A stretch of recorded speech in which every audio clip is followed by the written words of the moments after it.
I am Louis with Passion, and today our verse is Luke chapter 7, verse 47, and Jesus is speaking. He says, "Therefore I tell you, her sins, which are many, are forgiven, for she loved much. But he who is forgiven little loves little." What Jesus is talking about is how our response to him in worship and gratitude shows the depth of which we understand his saving grace in our lives. To love him little, to worship him little, to be slightly moved towards him just shows that we didn't feel like we needed to be saved from very much.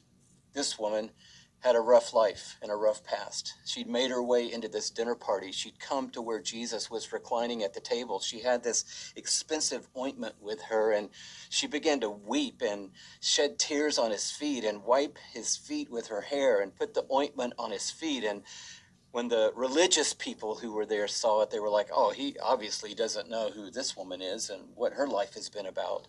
And then he tells them quickly, two people owed money to the same guy. One owed a little, one owed a lot. They both got their debt wiped out. Which one was more grateful? And they all spoke up and said the one who owed a lot was more grateful. And he said, exactly. And this woman, she's had a rough go of it.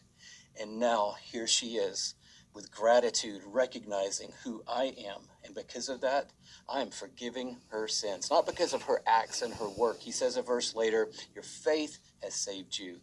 But he said, this woman, she gets it. She knows that no matter how far you go, God's love goes further, and it can reach you wherever you are. And when I see that and you see that, when we see that and receive that kind of grace, we want to respond to God with everything that is in our heart.